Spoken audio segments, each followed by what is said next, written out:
مومنو، اگر تم میری راہ میں لڑنے اور میری خوشنودی طلب کرنے کے لیے مکے سے نکلے ہو تو میرے اور اپنے دشمنوں کو دوست نہ بناؤ. تم تو ان کی دوستی کے پیغام بھیجتے ہو اور وہ دین حق سے جو تمہارے پاس آیا ہے منکر ہیں، اور اس باعث سے کہ تم اپنے پروردگار خدا تعالی پر ایمان لائے ہو، پیغمبر کو اور تم کو جلا وطن کرتے ہیں. تم ان کی طرف پوشیدہ پوشیدہ دوستی کے پیغام بھیجتے ہو، اور جو کچھ تم مخفی طور پر اور جو علل اعلان کرتے ہو وہ مجھے معلوم ہے، اور جو کوئی تم میں سے ایسا کرے گا وہ سیدھے رستے سے بھٹک گیا. اگر یہ کافر تم پر قدرت پالیں تو تمہارے دشمن ہو جائیں، اور ایذا کے لیے تم پر ہاتھ بھی چلائیں اور زبانیں بھی، اور چاہتے ہیں کہ تم کسی طرح کافر ہو جاؤ.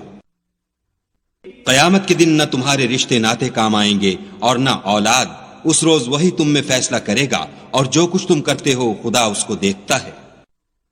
تمہیں ابراہیم اور ان کے رفقا کی نیک چال چلنی ضرور ہے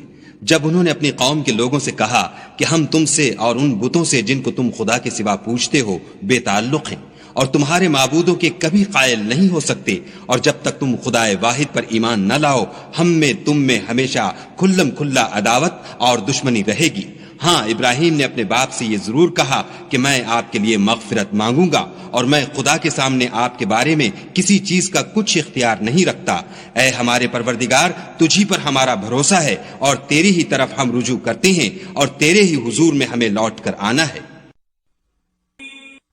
اے ہمارے پروردگار، ہم کو کافروں کے ہاتھ سے عذاب نہ دلانا،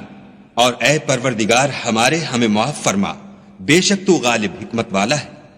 تم مسلمانوں کو یعنی جو کوئی خدا کے سامنے جانے اور روز آخرت کے آنے کی امید رکھتا ہو اسے ان لوگوں کی نیک چال چلنی ضرور ہے، اور جو روگردانی کرے تو خدا بھی بے پرواہ اور سزاوار حمد و ثنا ہے. عجب نہیں کہ خدا تم میں اور ان لوگوں میں جن سے تم دشمنی رکھتے ہو دوستی پیدا کر دے، اور خدا قادر ہے اور خدا بخشنے والا مہربان ہے. جن لوگوں نے تم سے دین کے بارے میں جنگ نہیں کی اور نہ تم کو تمہارے گھروں سے نکالا، ان کے ساتھ بھلائی اور انصاف کا سلوک کرنے سے خدا تم کو منع نہیں کرتا. خدا تو انصاف کرنے والوں کو دوست رکھتا ہے. خدا انہی لوگوں کے ساتھ تم کو دوستی کرنے سے منع کرتا ہے جنہوں نے تم سے دین کے بارے میں لڑائی کی اور تم کو تمہارے گھروں سے نکالا اور تمہارے نکالنے میں اوروں کی مدد کی. تو جو لوگ ایسوں سے دوستی کریں گے وہی ظالم ہیں.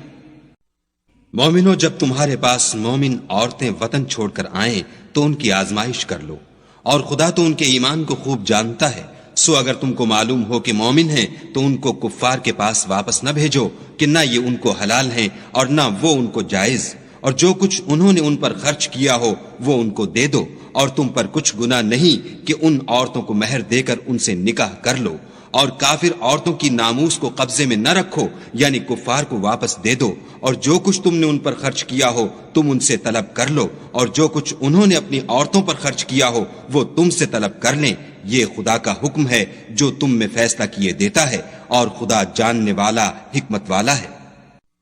اور اگر تمہاری عورتوں میں سے کوئی عورت تمہارے ہاتھ سے نکل کر کافروں کے پاس چلی جائے